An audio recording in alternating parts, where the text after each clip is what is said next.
Yeah, obviously, as I said to you the other day, we've been talking.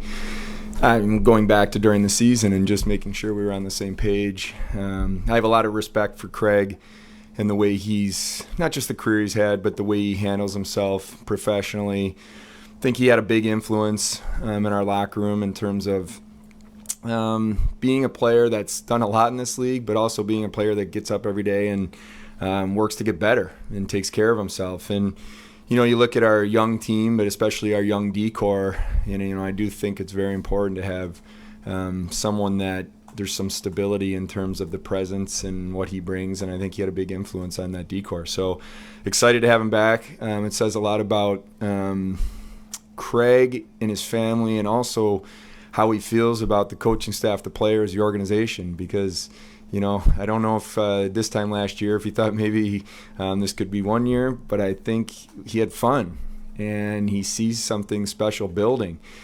And actually even said to me, in all my years of playing, I don't know if I've enjoyed myself more than I did last year. So, we're excited, and now we'll just keep working on what's next. I know you wanted him back, but how much did you sense that he was waffling, and how much were you kind of holding your breath waiting for him to decide? Well, I don't think there was ever, in my conversations with him, a sense that he was waffling as much as he just wanted to make sure that he felt that he could perform at the level that he wants to perform at.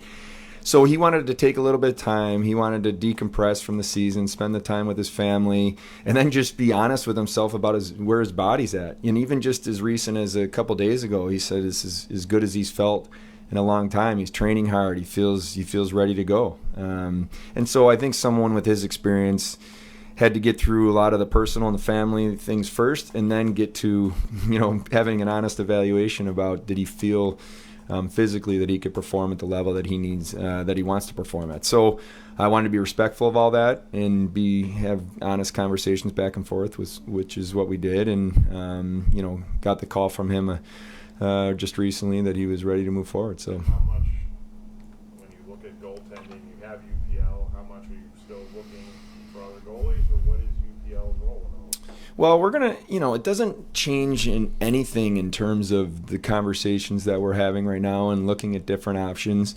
As I've said to you guys before, I think that, we have to be in on every conversation. We have to be open to every possible scenario, which we are. And, you look at some of the potential trade partners around the league, or if you look at some of the goalies that could be on the market, they come at a high price. And maybe right now for us, that's something we're going to have conversations about, but may not be quite what we're comfortable doing. They might be looking for a player or a player and a top prospect that we're not comfortable moving. And that doesn't mean we don't like the goalie or want to make a move for that particular goalie, but it just means that we're not willing to compromise and pay the price that might be needed. So we're going to continue to have those conversations. We're going to look at all those things. But we're going to do what we think is right for our team and our organization now, balancing the future and the long term and everything like that. So the other piece of your question is UPL, and I've said all along, I really feel strongly that he's going to be a very good goalie for us. He's showed when he came up last year that he was composed. He had a presence in net. He was giving us a chance to win hockey games just by being stabilizing force back there in the NHL games. I like the way he fought through different things in the American Hockey League last year, and even in terms of a goal might go in he didn't like. He didn't get small and look defeated. He actually got a presence about him. I'm going to stop the next puck, and I think that's a maturation that I wanted to see out of him. But he's had battled some injuries over the couple of years. You'd like to see him have some more games to this point, but we believe in him. That's what I was going to bring up, Kevin. It's just as well as the flashes that UPL has shown, and as well as Craig played when he was healthy. Both have a bit of a history. I mean, Craig's old, young by my but You better not say that to him when he gets here. I mean, careful. Well, he's young by my standards, but just what concerns do you have with the fact that there is a bit of an injury history there, and you don't want to get caught in the same goalie situation of the carousel that you had last year? Yeah, I mean, for sure, you look at everything. I think we're understanding and we're realistic. You look at Craig Anderson. I don't think going into this, any of us were expecting, okay, he's going to play 60 games. That's not anything that we've talked about or looked at. But what we've had honest conversations back and forth was, how do you feel and where are you physically? And we also have to trust what Craig's telling us and how he feels his body is and preparing. So you look at that. Can you plan for the amount of injuries that happened last year? Is challenging. Can you predict the future and say that the types of things that we went through? No, you want to put yourself in the best position you can. You make the best decisions you can. You try to prepare for scenarios where you may end up being in that situation. But at one time last year when you're on kind of number 5 and 6, it's tough. But that's where I go back to. I know I've answered this question before. What can you control versus what you can't control, especially on the injury front, and that's a challenge. But certainly we understand and we look at all of that as we put this together. Is Dustin potentially still in the league? Yeah, I've spent some time with him at the end of the season and his agent as recently as a few days ago, and just made sure that he knew that we're working on all of this. We're working on how we're putting the pieces together. We do see that he is a guy that we know we're going to get one. We know he's very even before 2 years ago, when I go back to before he came up to Buffalo, he was a very positive influence in Rochester when he was there. So, definitely a conversation we're still having as we kind of move forward here. Kevin, how tough is it to stay patient during this process when you have so many young goaltenders and it seems like goaltender right now is almost one of the missing pieces to making this team a playoff contender, and how difficult is it to stay patient with Levi, Portillo, and some of those guys, especially in UPL, waiting for his development? Well, I guess maybe I look at it a little differently. I get excited about it. I really feel strongly a player like Devin Levi is going to have a chance to be a really good goaltender in the National Hockey League. I've watched him quite a bit dating back to before we made the trade, and then watching him this year. Not just the way he handles himself on the ice, but his maturity and his self-awareness and evaluation of his own game and what he works on, and just very impressive. So I get excited. Sure, you want everything right now and you want that to happen, but the one thing I do know is you have to be patient in terms of committing to the plan, sticking with it, understanding that there is a development process that you need to go through, and you can't rush that. So that's something we talk a lot about, but patience is important, but we're going to do everything we can to win hockey games. We know that. We want to help our players get better. We want our focus, Donnie Granato and I just talked about this yesterday. Our focus as we look at our team right now is we have a lot of really good hockey players that we think can get better. So we need to focus on those players. How do we get them better? How do we continue to put them in a position where they're gonna push and improve? Because that's a big part of how we're gonna take a step. So we want to win hockey games. We want to develop our players, and we want to make sure that we're rounding it out to give ourselves the best chance to keep getting better and improve. Kevin, how is the first in-person draft for you going to change the dynamic compared to the last two? Well, I can tell you this, Mike. I won't have 50 note cards that in front of me so that people could see or cameras can see, because I could, when you're up in the war room, you can hide it a little bit. So that will change. I'm really looking forward to it because I've always felt like this. That's fine. Yeah. He's got to buy you guys a beer later. There's nothing replaces communication back and forth in person. Nothing. So for me to look over at a table and to be able to walk over and have a conversation, there's nothing better than that. So I'm excited for that. I'm also just excited for having all of our staff together, and Jerry and his staff, the amount of work these guys do throughout the year is a ton, and to have everybody come together and hear the name that we call and names that we call, be able to be part of that and shake hands. I just think that's a big part of this job. So I'm excited for them for that reason as well. And I don't know if it's because of the pandemic, but I think in the last month there's not a person in the hockey world that I have run into that didn't say I'll see you in Montreal. So I don't know if they're going to have enough hotel rooms in Montreal to fit everybody, but I think it's going to be a lot of fun. Kevin, going, and maybe Jerry can chime in too at some point, but you took 4 Russians last year. And given what the uncertainty of the situation is, what is the status of them for one? But I guess how do you approach that entering this draft knowing the uncertainty there? Yeah, I mean, I'll give you my answer, and Jerry can chime in as well. But when you look at last year, we felt we got really good value with the picks where we took the players. You certainly take into account some of the unknowns. Obviously the world's changed a little bit since a year ago even. But what we've talked about and we've asked our staff to do is let's evaluate them as hockey players first. Let's put our list together. Let's not worry about where players are from. Let's put together our list, and then we can put a little asterisk. We can look at it and have the conversation. In terms of how we kind of move forward on that, we'll see. What we will be open to is if we get to a spot in the draft where we feel that there's real value there, then we're gonna talk about that. So we're open to that. As you know, we have signed Kisakov. We're working on processing all that. Hopefully, you guys are able to see him at development camp, and if not, hopefully he's here by training camp. So we're gonna do the best we can. Everybody's dealing with it. We're certainly mindful of it, but I guess that's the way I look at it. But yeah, Jerry, go ahead. Yeah, I'll get outside my realm a little bit. He mentioned Kisakov, so just to close off last year's class of the 4 Russians, he's under contract. Sardarian is going to be playing at UNH next year, so that's a very positive development and was part of our excitement with Sardarian and that development path for him. And then the other 2, Novikov and Poltapov, were still extremely high on as players.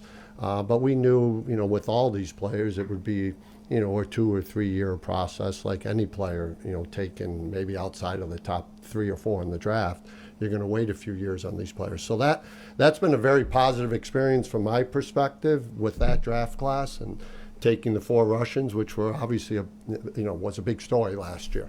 And, we'll do the same thing this year. As Kevin said, we've rated all the players. We have them at a spot on our list. As we would always have them, and then at some point we've had a lot of discussions already, but we'll have to make a decision on where to take them and where we think they become a high value pick for us. The one thing I would add just quickly on the Russian, I want to make a point too. Our Russian scout's done a tremendous job, Ruslan, and he's actually integrated into our player development in some ways, working as translator, setting up, Zoom calls with our player development staff, just to make sure that we're communicating and we're talking about what Buffalo's all about, what our organization's all about. And, Adam Mayer and his staff have done a really nice job there. So that's part of it too. Sometimes the communication, even if you don't speak the language, is critical just to make sure those players understand what we're all about here. And ultimately, like Jerry said, it's not a rush. It's that we think we have really good talent in those names that we called, and we look forward to whenever that time is that they can join us. Yeah, and I think our staff's done a great job. A little bit more so this year. Ruslan, Frank Musel, Anders Forsberg, myself, Jason Nightingale, getting over and seeing a lot of the Russians this year in person in various tournaments and settings this year. But obviously Ruslan and Frank the most. So notwithstanding the fact that there were some challenges, with the World Juniors being canceled, the Russians not coming to play in the under-18 tournament, not being at the Combine. I mean, we do have to factor some of that in. We just haven't had as much access as you would have had to some of these players 3 years ago. But we have had a lot of live viewings of them this year. As you two look at the development of your 2 young goalies in Portillo and Levi, is one ahead of the other right now as far as their development and what they're doing? No, I honestly, Paul, I think it's a tricky question because you can change year to year. We think they're both very good prospects. I mean, you look at Devin Levi, winning the Richter Award, the top goalie in college hockey. And I'll reiterate what I said earlier. I love the fact that he went back to school purposefully to feel the pressure of having won that award, being the top goaltender in the country, and having the expectations. He wanted that, feeling that pressure. I think it says a lot about him and the maturity. Eric is a goaltender that played on one of the top teams in the country, gave them a chance to win every night, and he's I mean, you look at 2 years ago, didn't get a lot of games, and then took over the net and played almost every minute. So honestly, both of them really good prospects. So, but we also know that you just have to stay the course, and let them develop on their own time. Jerry, you don't have the number 1 pick this year, and the top of the draft has a good deal of uncertainty, and certainly starting around number 4. So how do you guys approach this, assuming you stay at 9? Do you mock this out for all these different scenarios of who goes 1, 2, 3, or what's the approach with this particular draft? We do it the same every year, and we spend a lot of time. It doesn't matter where we are on our list. We spend an awful lot of time getting the players in order on our list, and the reason we do that is we're going to stick with that list, certainly through the first 3, 4, 5 rounds, I would think. Now it is unique this year in that we have a lot of draft capital with the 3 first-round picks and the 11 picks total. So in any year, and it happened last year, something can change a day or two before the draft and you end up with an extra pick or end up in a slot that you weren't ever anticipating you were going to be in picking. So the last thing you want to do is to be caught off guard and not be prepared to take a pick at a certain range in the first, second, or third round. So we've spent just as much time, looking at 1, 2, and 3 as we did last year when we were picking 1. Jerry, what kind of you talk to people and once you get, like Mike was saying, once you get past those first 4, no one seems to have a handle on the order. Like, what kind of draft is it once you get past those first few guys, I guess? I think it's a very good draft. I think we're going to get a really good player at 9 if we pick at 9.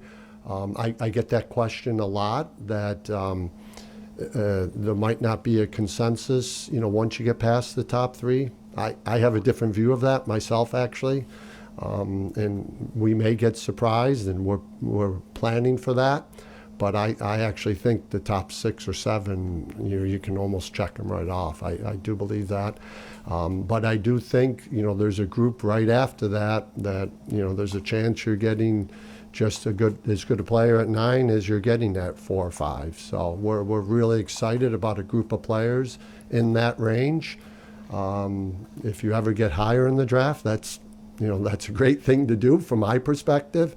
It takes some of the risk out of it, I guess. But I think it's pretty deep, right down to 20, 25, 30 on our list. I think it's a really good draft. Kevin, general managers in the NFL have this card if they want to move up in the draft. It's like a formula. It's right there. Right? It's going to cost you A, B, C, whatever to move up. Do you guys have that in the NHL, or is it just your feel of what it's going to be? No, we do have it. Sam Ventura, his group, has that. And what's funny about it is every team has their own, so they might not agree with you. But go back to a couple of drafts ago where we were able to get JJ Peterka. We were going through pick after pick after pick to try to find a way to move up to get JJ. That wasn't easy, but you went off the formula as you mentioned. So no, we do have that, and that's what we use. And that's in each general manager you talk to in those situations says, okay, I need to talk to the numbers guy because they got that in front of them. So no, we for sure do. Kevin, with the depth of that draft, having those 3 picks, what are the challenges of you like a guy at 9, maybe he'll be available at 16. You don't want to reach for somebody that may be available at 16, and you don't know who's going to fall. What are some of those challenges when you're sitting at that spot and trying to figure out where to go with each of those picks, especially considering how unpredictable it is? Yeah, you nailed it. That's, to some extent, that's the art of the draft, right? And that's why you spend so much time beforehand doing the work, because what you can't do is in those 3 minutes try to figure that out. It has to be sorted out before. And we have spent a lot of hours just in our room upstairs with our scouts and big groups. And that's why, as Jerry mentioned, sorting out your list is so critical, because you're right. At 9, you're going to look at your list and you're going to say, man, we got these 3 players. We really like all of them, but you can only call one name, and you have to make that decision. But that goes back to, if you've done the work before and you're prepared for that, you move forward. And then, balancing who could be there at 16, that's where I really lean on these guys, and I ask a lot of questions. What are the chances? Why do you think that? Where do you see this moving from our pick 9 to 16? What is this group of players? So I sleep well when I know that the work's been done, and I trust Jerry and his staff, and that the work has been done. We've had a lot of conversations. We're going to continue to have more. We have a few more days here leading up to the draft that we'll continue to work through things. But as long as we feel confident and work together when we walk onto the draft floor, then we'll be comfortable making those picks. Do you think this is going to get crazier simply because all you guys are there and you can walk to the table behind you? And you guys haven't been together for 3 years.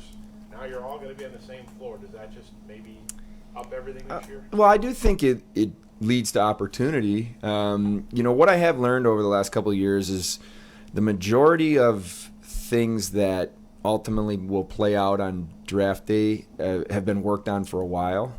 So if I'll go back for weeks now, there's been conversations going on with every team, and you're talking about things that they're looking for. What are we trying to do?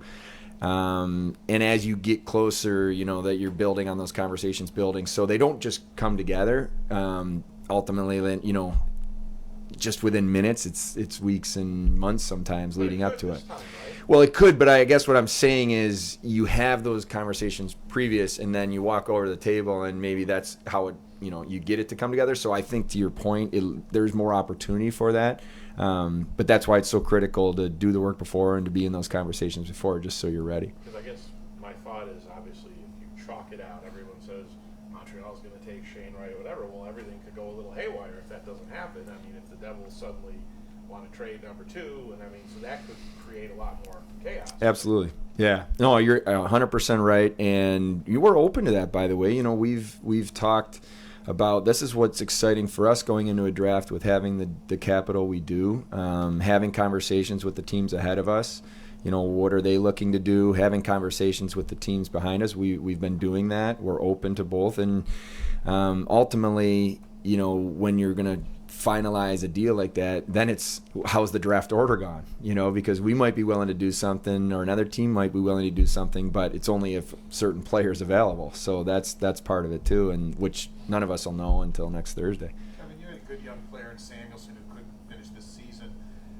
Is this ankle injury going to hurt his summer workouts and that type of thing? Did he have to have any surgery, or can he start working out yet, or what's his plan now moving forward? Is it going to hinder him this summer? No, he's good. He's good to go. I talked to him last week, and he's been training hard. We'll have him here for development camp, and probably be on the ice, and we'll see. He was dealing with one of those things that really he was feeling good by the time the Rochester season was going, but when he was pushing off, he was feeling it, into the bone a little bit. So we just trying to be really smart and really careful with him. But he told me as of last week that he's been feeling really good. He's been going hard in the weight room and running and all the stuff that he needs to do. So we're not concerned. Kevin, you talked about it, like you talked about moving up, moving back.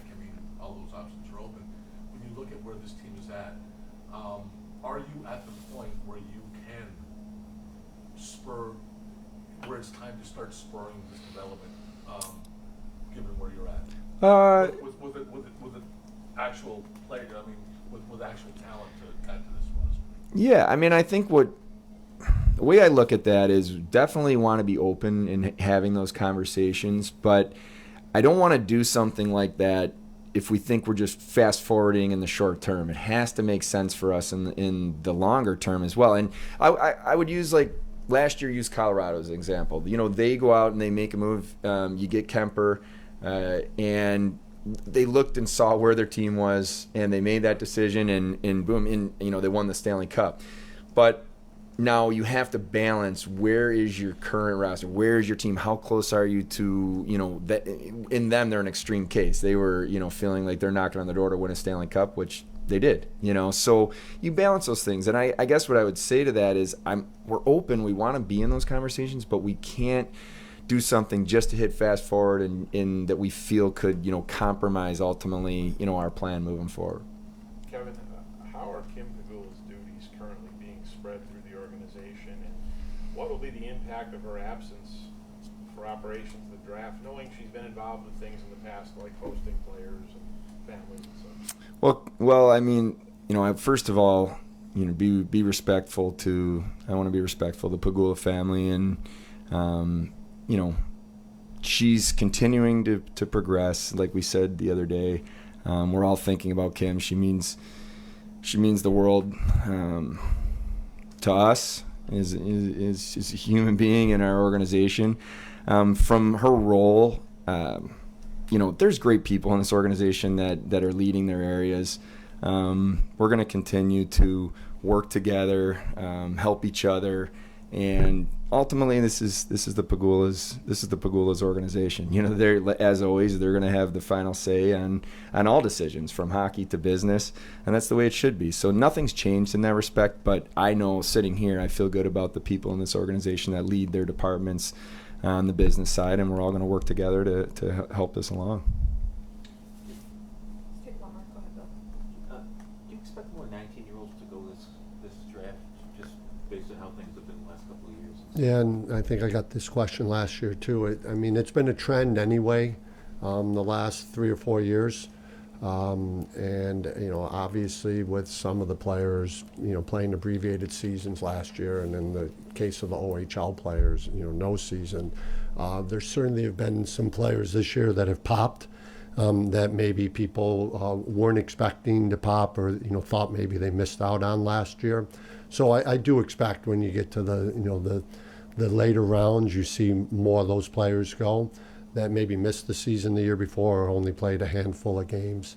You still have to balance that, with the rest of the draft class and what the development path is for the 19-year-old versus the 18-year-old.